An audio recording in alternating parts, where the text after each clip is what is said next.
It is 5:30. Let's call the work session to order. Up first, field use scheduling policy draft. Mr. Merritt. Excuse me. Thank you, Mayor and Council. So tonight we wanted to kick off a discussion related to field scheduling and use.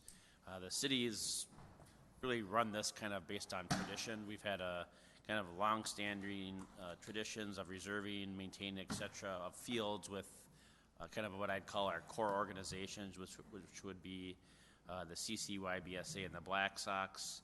Over the last number of years, CC United has joined in and have used a number of the city's fields, but really found that there would be a need to establish a more formal policy with the development of the fields at Ironwood Park, since those are lit. Which also seems to be like what the kids say now when something's really good is like, that's lit. So I really felt my age there. So did we. We really bad is good. And we're with you.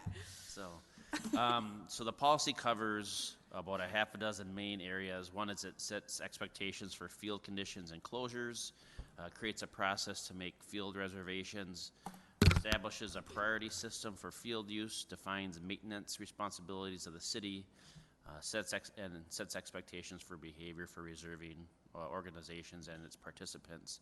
One of the things that you'll not find in the agreement, which the staff isn't taking a position on, but we really wanted to get some council feedback, as you won't see any language in the policy related to cost to reserve a field. We got a whole bunch of policies from different cities throughout the metro. Some communities charge for a fee, some do not. Sometimes a mitigating factor is whether or not the field is lit or some other unique amenity to the field. The city has not in the past charged a local association, so the CCYBSA or the Black Sox, to reserve a field. However, we'd be looking to the council for some direction on that. A couple of pieces that I did want to point out on the first page of the policy under reservations. We've decided to offer the draft. If you look at 3 section 2 field reservations, about looking at blocking the fields in blocks, or reserving the fields in blocks of time. So rather than saying from 6:30 to 7:30, the 7th grade softball team is going to go, to give that association the whole time. It frankly provides a little bit more of an efficient process for the staff to manage those times.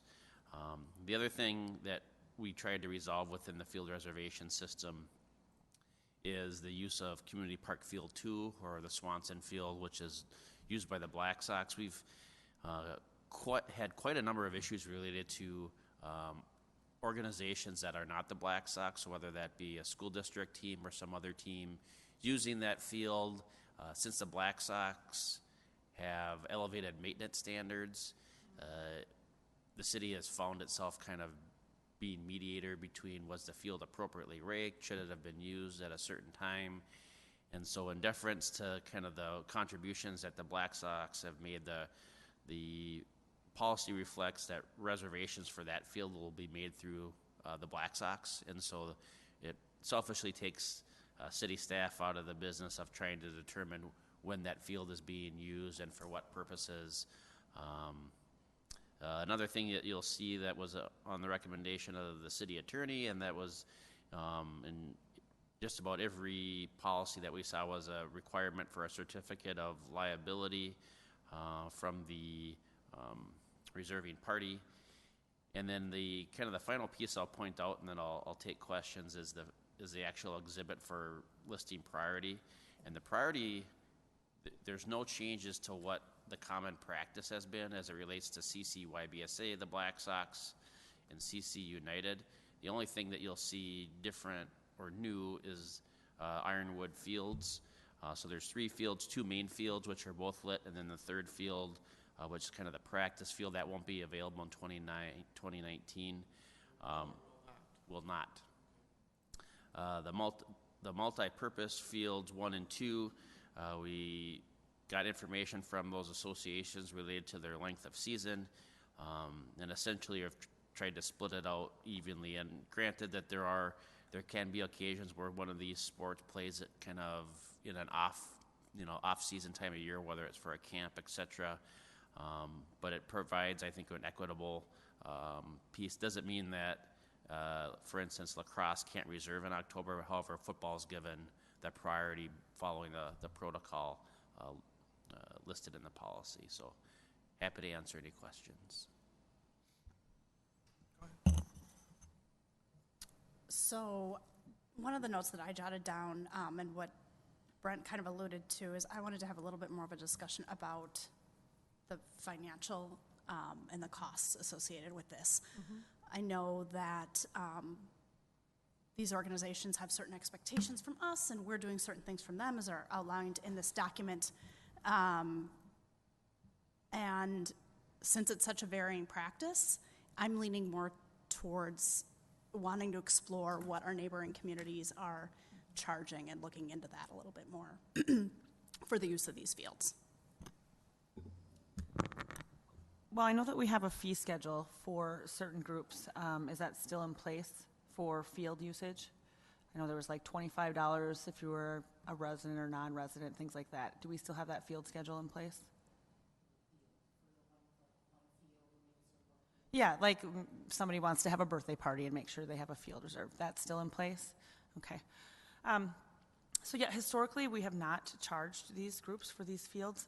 I have a little bit of background in this with my being staff previously on this. I think the reason that we had gone that way, and most cities at the time were going that way, is that, I shouldn't say most, I said the ones that I was familiar with, was because these are groups that are bringing something to our residents. They're bringing, I'm trying to find the right word to say this, but they're bringing something extra and special to our residents that keeps the people in Carver, and it helps us to identify with being in Carver. So, and a lot of these teams give back in different ways. So I guess I would like to have a lot of discussion about this if we're going to start charging fields towards these kind of our hometown groups, I guess. And I don't know that they've been charged in the past at all. Okay. Go ahead, because I need to gather my thoughts here a little bit. My only thought as a parent, right, who's participated in some of these groups, is that any of those fees will probably get passed on to the parents. Sure. So it'll be parents of Carver kids who will be paying those extra fees. I don't know. And to be clear, I'm not suggesting exorbitant fees. No. In fact, I don't know that I would like to see more information on what our neighboring communities I think that's fair. are charging. I think that's fair to Especially- understand that, yeah. And at this time that we're really firming up this policy would be the time to make that decision. Do we go forward and charge, or do we not? As long as we're in this arena, pardon the pun. I think it's fair to take a look at those fees. There's nothing wrong with taking a look at it. But again, we provide services as a city. We have city parks. We're not just going to stop mowing them because CCYBSA isn't going to use them, or they're sitting idle. The mowers are going to go through and maintain it. So I think there are some services that we should look at as these are services we provide because we provide parks to the city, so we provide some maintenance to the city. And maybe that doesn't then include having a fee for some of these more local groups who, again, it gets passed on while we're still trying to use it as keeping our identity. So. For my thoughts, I would like to see some research on what some of the neighboring communities might be charging athletic associations and or nonprofits.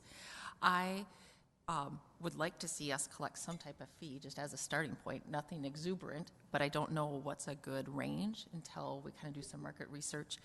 I definitely feel when it comes to the green space and the trails, I don't like having to pass a cost on to what could be residents, but I really feel like some of these amenities are for maybe less than half the residents.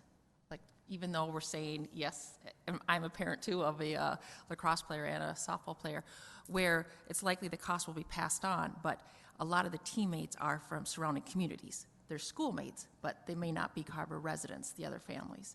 And also, I think of my surrounding 4 or 5 neighbors. none of them have kids in sports. So that's kind of my thought into why I would like us to just get something for a starting point of collecting a fee for use of the parks that are requiring maintenance. As far as routine maintenance, the mowings and stuff like that, I think that's more or less a cost that we've pretty much swallowed since we've been having parks.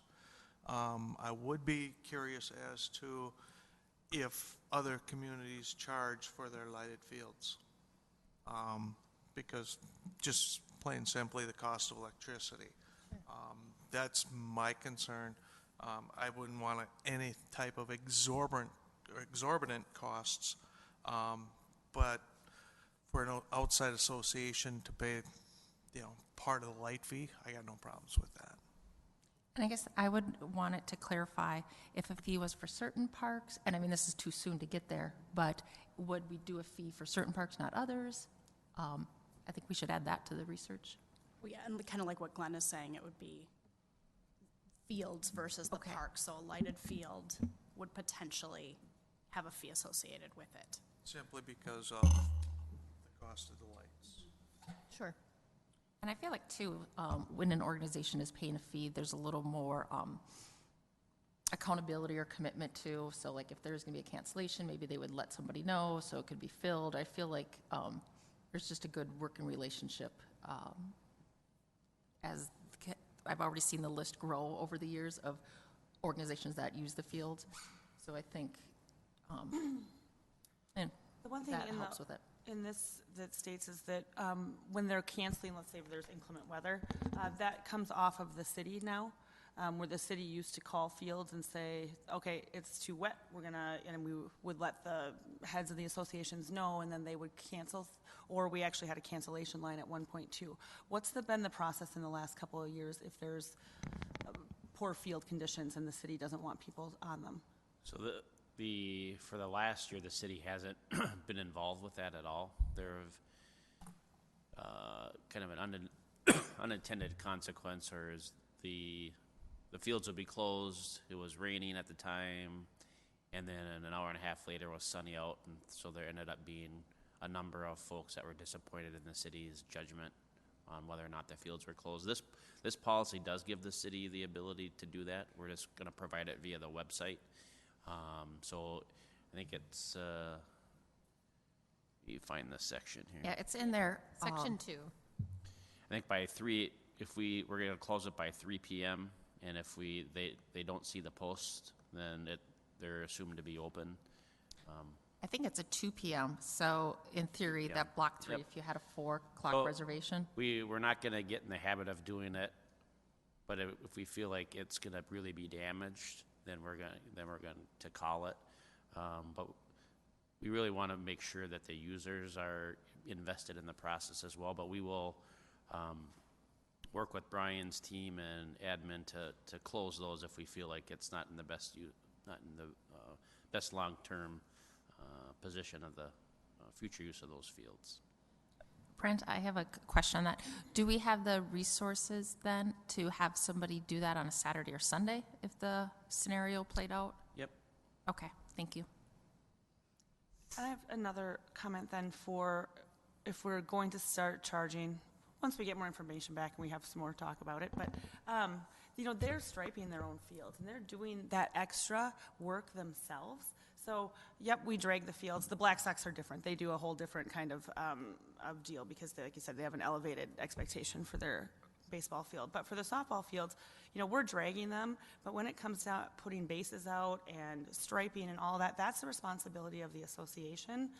So I just want, when we do take a look at what other cities are charging, what their process is for those things too, because if we're requiring the people who are using the field to take some of that responsibility and that extra work, and then we're gonna say we're gonna charge you on top of it, we really need to, I think, watch that kind of is an equitable and fair thing if we were to go that route. That's fair. But does the council want to just limit the scope to lit fields? That would be my concern. I would be curious to see what other cities are charging if doesn't they're hurt us to charging take a for look. non-lit, fields as well. Yes? Yep. Well, that's for both. We'll get a general sense of my pause is that there might be some cities that don't have a documented what they do to certain fields as far as maintenance standards. So that's my concern. I don't want to say I can get something for you, but it not be entirely accurate based on a specific maintenance piece that occurs in Bandamere Park in Chanhassen. They might have a different level of expectations. I can get policies and talk to the local folks, but I don't want to pretend that it's going to be maybe as comprehensive as whether or not a certain field is striped. Is that fair? Well, for me, I guess if we're going to be looking at it, I would rather see if they charge for the field, whether it's lit or not, and then I would assume that they would have some type of minor expectation, and if they don't have it, then they get a little check mark that says this one doesn't have it. But I would assume that they would have something. I would also encourage that we don't just look at the larger cities of Chan and Chaska, that we maybe look out, since we are kind of a fringe city here and a little bit smaller yet, to not use cities that are 25,000 people as necessarily our complete benchmark. So if we could have run the gamut. Victoria, even, what Cologne might do, maybe Jordan, something like that. Okay. Does that help? Does that give you? Okay. Any other comments? I have some more too. I have one, and this is something we haven't touched on. It's section 3, it's page 5 of 53.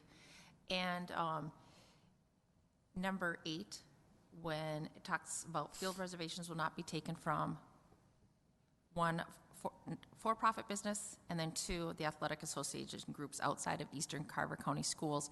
So if the scenario was, it was a non-for-profit athletic association for a different school district, could they reserve it or not? No. Does there need to be more language that says we will take reservations from nonprofit, or maybe it was just my interpretation and asking for clarification? So the provision restricts people can use the park. The policy doesn't allow for a for-profit business to reserve it, or an athletic association from outside of the school district. Doesn't mean it's associated with the school district. It just means that, the Hutchinson Soccer Association couldn't reserve Ironwood Park for a tournament, etc. So it's cover. I guess I'm not following the question. What if the soccer was a nonprofit? Because like CCYBSA is, I believe, a nonprofit. Right. So the majority, if not all, of your athletic association groups are all nonprofit. So that's covered under outside of the communities making up Eastern Carver County schools. So I think maybe where you're getting stuck, the for-profit businesses would be like, so the place where we work couldn't rent a field for a community team building event kind of thing. And then the athletic associations, it just says, or if it's a for-profit business that's athletic related. Does that help? Right, and then just to clarify, so like the fire department wants to reserve it, they would be able to for their Correct. softball tournament. Okay, thank you. So then that brings up another question. I have one other one, but now that you said that, Lori, so when we're looking at that, is there a reason that we are not looking to charge? Because those are definitely people that we could charge to be on our fields. If you're a business coming in, or if you're an outside group, I remember I had rented fields at a higher cost to, groups that had come in from outside. So what was the reasoning behind taking out any of that? The premise behind it was to make sure that there was adequate time for people in the community to reserve those fields. So and it's a discretion of the council, we're just starting with the draft, but if you have the priority users use them, and then they sit, and then let's use the Hutchinson example, the Hutchinson Soccer Association comes in and rents up half of the remaining blocks, and then a team from Victoria wants to use it, then we have, somebody from outside of the city or outside of the school district that's using it compared to an organization that might have Carver kids within their association. So it's a preference. It's not a fact or something that needs to be followed. It's just based on comments that we've received from folks in the past about being, I'll use the word disgruntled, that other organizations are reserving certain fields. So in our fee schedule, will we maintain that priority list that we had seen before of saying Black Sox, CCYBSA, that kind of thing No, takes, or you're just going to leave it with this now? It would with be the this. grid? Okay. So then that leads to another question, and I know that this one deals mainly with our associations, but we do occasionally have other groups that want to rent, and by that I mean Carver residents who say, I want to have my son's or birthday party, and we want to play baseball or softball or whatever it might be. I don't see anything in here that allows for that, which I think I would want to be able to say to our residents that yes, if you want to reserve a field for an hour to play kickball with your family, that's great. But then on top of that, when we're looking in section 3, number 3, it also says that a group or individuals must provide a certificate of insurance liability in the amount of $1 million of coverage. So if I were going to go play with my family to go have a nice picnic and kickball, I am not going to be able to provide you with $1 million of coverage. So how are we going to work through that? So it's council prerogative. I mean, the city attorney is recommending that coverage. There's nothing in here that prohibits anybody that you had mentioned, like a resident, from using that field or reserving that field, other than the liability piece. But I think we'd come up with a pretty extensive list if we put together a list of who could rent it. So with the essence of the policy just restricts who the city won't reserve it to, but we'd certainly welcome a resident reserving it. The piece of it is that on the insurance piece, I think the workaround is parks are kind of on a first come first served basis, it's like reserving 2 of the swings on the swing set. It's you get there, you use them.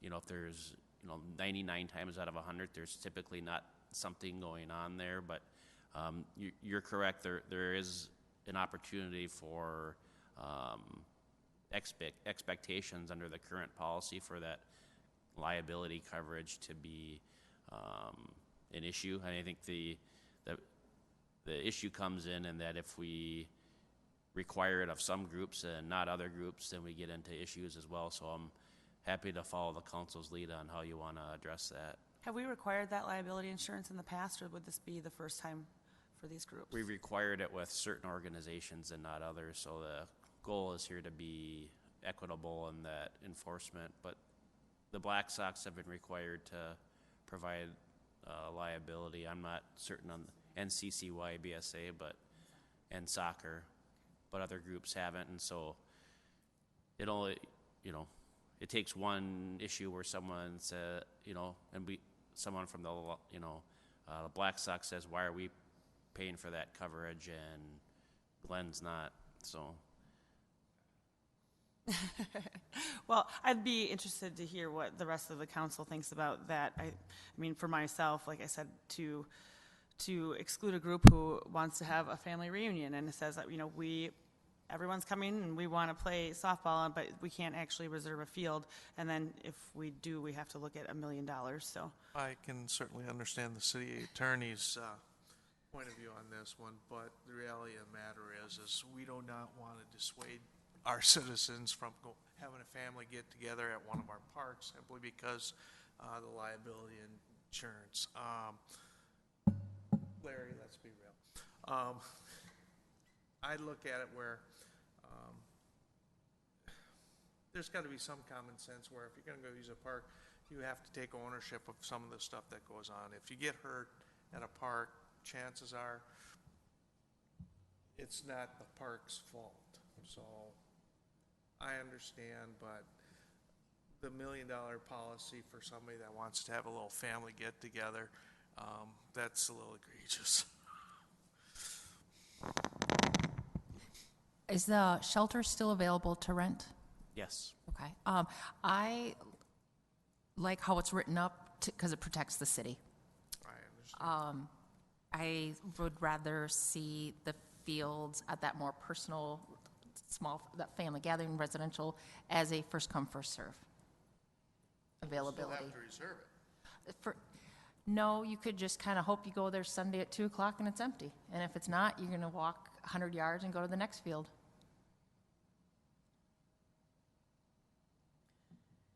But you could reserve the shelter. And, sorry. Yeah, I feel more important to protect the city. I do some volunteer work for a small nonprofit, and they actually have the same type of general liability. The first time I saw it, I'm like, really? So that's actually pretty standard for organizations and nonprofits, not for a family or a resident. I agree. But then first come, first serves takes the city liability off that we didn't follow we don't go through that process of actually reserving it. So now you're defining it by making a reservation to have the insurance or not having the insurance by not reserving it. And If you reserve it, you need the insurance limited liability. If you don't have that, you could just use it as a first come, first serve. so let's say somebody wants to have a 30-person family get together and use a pavilion up at Community Park. You're going to charge them $1 million policy? No, because it's my understanding that's something separate. That's just the shelter, plumbing. Correct. We don't have a liability standard for the park pavilions. For what? For the park pavilions, the shelters.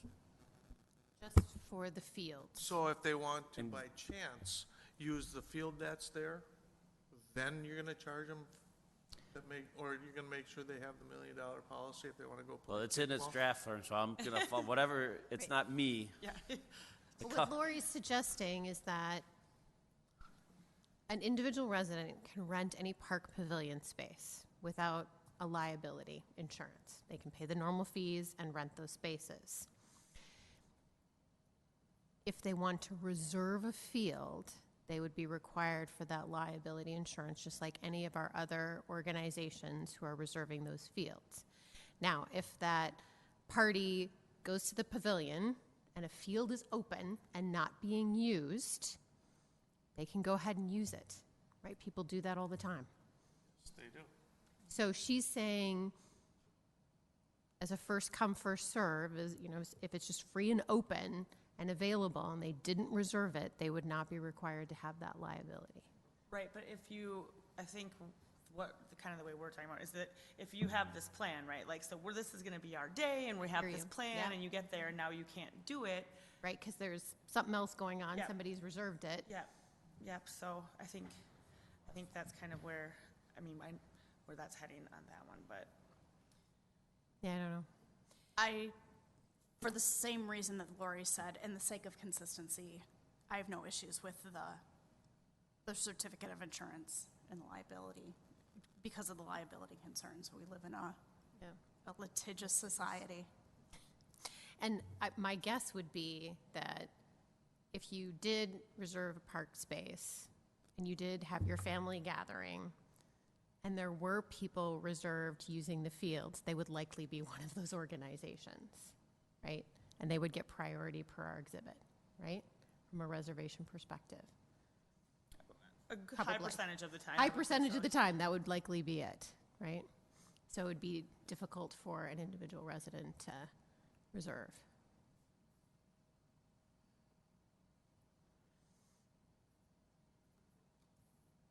You have your direction. I have one other question. So when we're looking at groups like the Lions or things like that where we hold events up there, how does that work into this? So Steamboat Days, I think, has certain things, the run. Easter egg. The Easter egg hunt, yep. Things like that. How does that work into this? Because we use the fields for the Right. Easter egg. So they just call the city or fill out the form and reserve the field. Right, so we have to give you a insurance policy then? If they want to make a reservation, under the current form of the policy, correct? I don't know what we carry, so I would Pardon? check into that. I said I don't know what we carry for the Lions, so Oh. I'm going to check into that. I do believe for. I know, I'm sure there's Steamboat something, Days but I alone. don't know how much.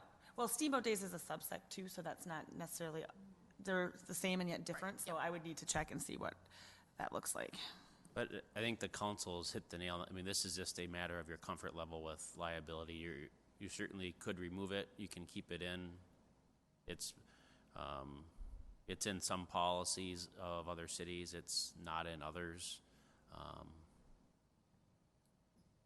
I don't think having, requiring insurance or something is not a good idea. I'm afraid of that it's going to price out the random resident who I think should have access to reserving fields if they want to. I mean, if you're planning a practice for your adult softball team and the fields are open and that day and you call to make sure because you've got 20 people from your team coming and you want to use it, I can tell you that adult recreational teams don't carry insurance like that, so they can't schedule a field now here either.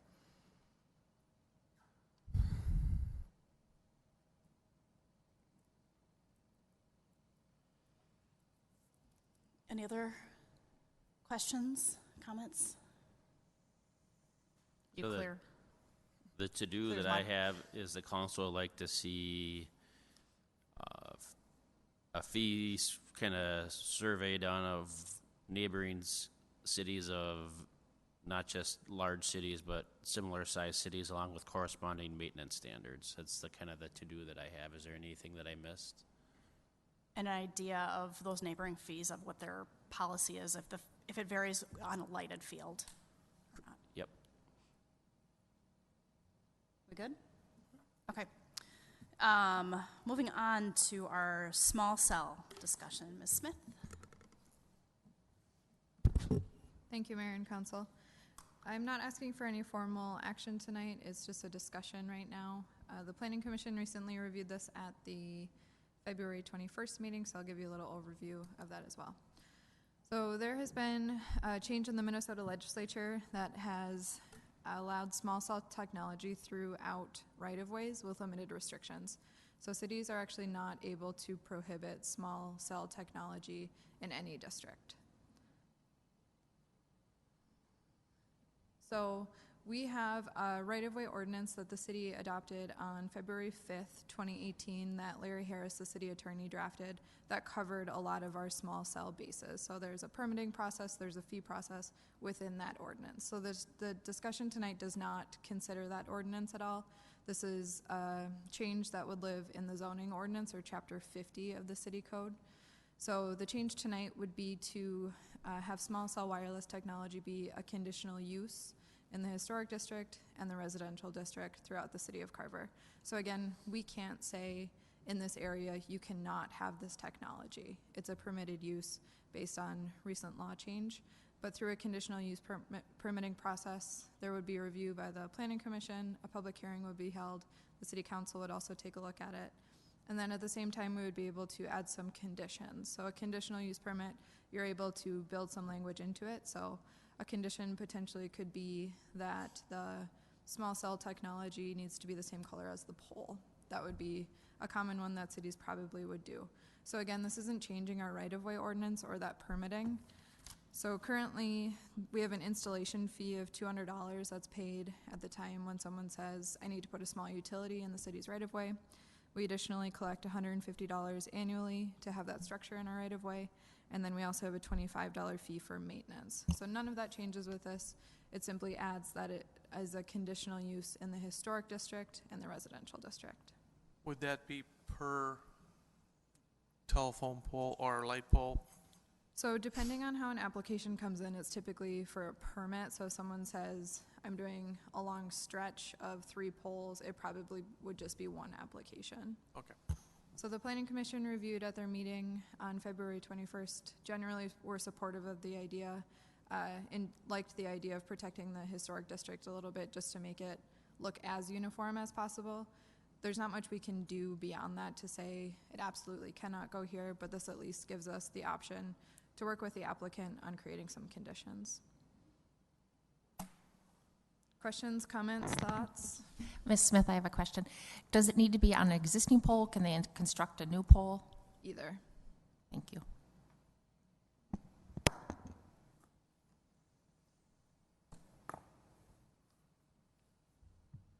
I had no questions. I fully support making sure that we put some language in there to make sure that, especially in residential and historic district areas, that we make sure that that it is unobtrusive looking as possible, right, through color matching or whatever we can put in there. I share that same feedback. As do I. I think we want this to blend in as much as technology can that's added to an existing light pole. Exactly. In a historic district. Yes, in a historic district. Fair So, enough. yeah, Sure, you'll hardly notice it. right. I agree with everything they've said. Yeah. Is there anything in here that if they damage the pole upon installation that they have to? Yes, so that would be vetted through the permitting process and the maintenance agreement. That's my only concern. Right. So the Planning Commission will review at their March meeting, hold the required public hearing for the ordinance change, and it will come back before you likely early April. Did the Planning Commission have any specific comments that stand out? Dana Hardy had a great overview of the entire process, but largely with a conditional use focus, no, there wasn't any concern, generally supportive of the idea. Okay. And if I'm not mistaken, you had a pretty long, drawn-out opinion that the evolution of all of this is all new technology, so all the cities that have it in it, they're all kind of waiting to see how it all shakes down. Correct. So this is something that is kind of emerging right now.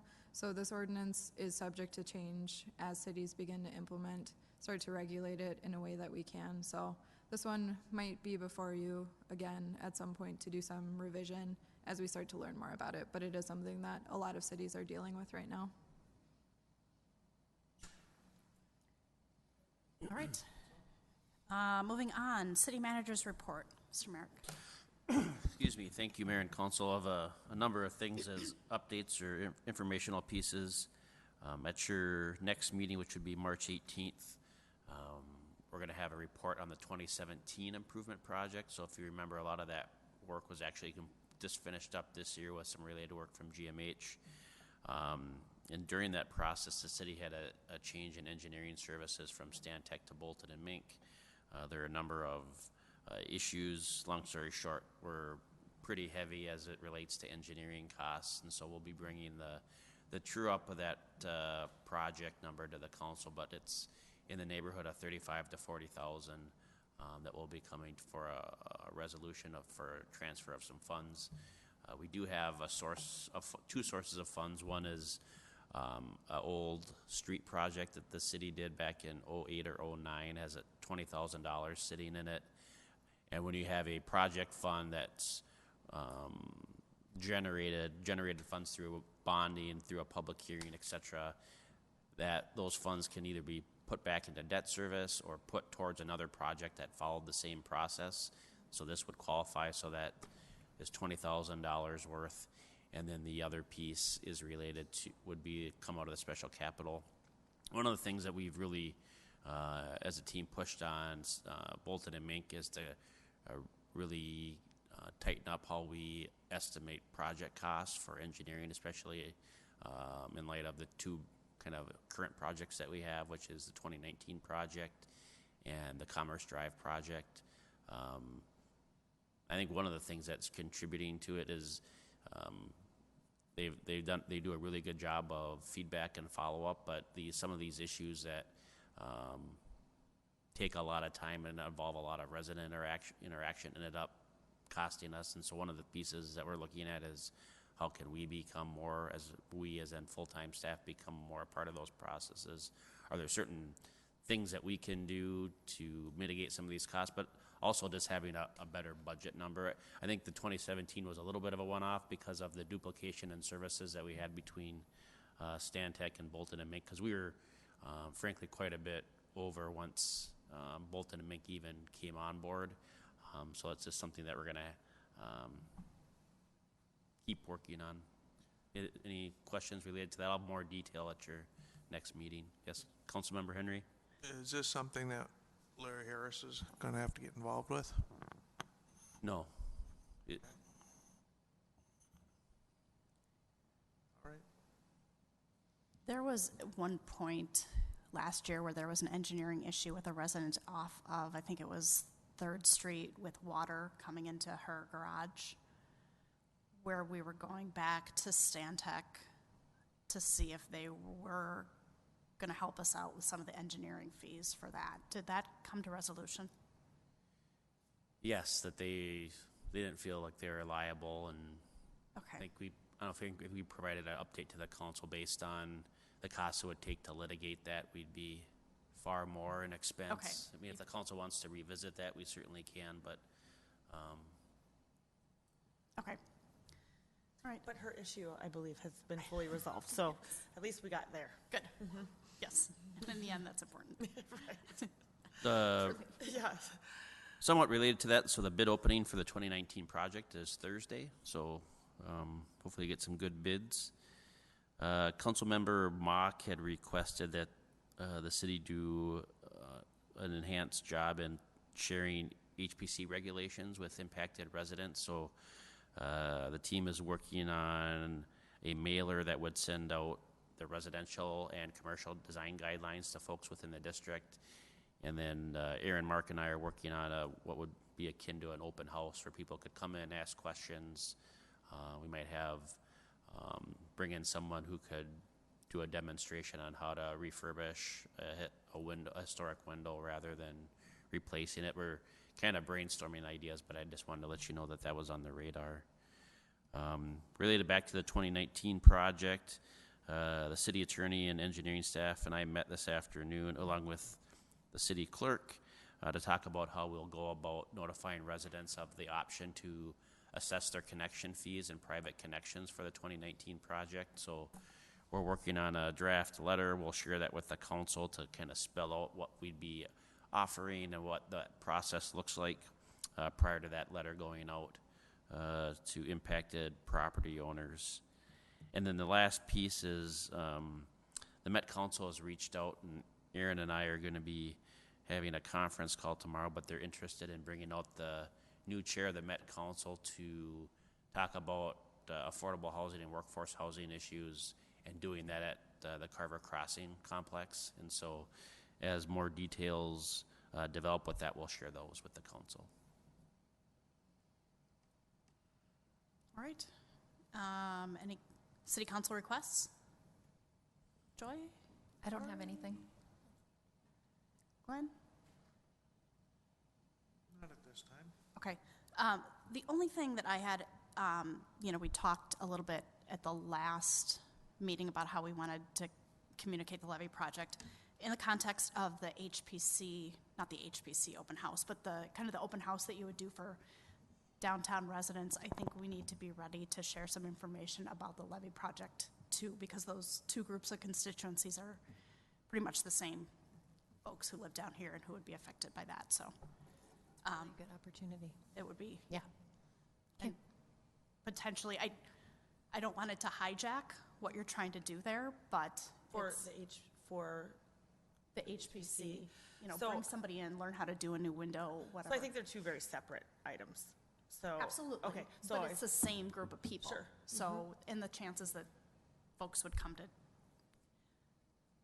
it's such a big issue for downtown residents. I think that we would be caught flat-footed if we didn't have information to share at that point, assuming that that's going to happen before we get together and have a. Oh, you're saying so if people came to that other meeting and had questions, that we would be able to have something to tell them? Yes. Is that what you're saying? Yeah, because I think it's conceivable for them to be like, hey, I'm here for the HBC stuff. Sure.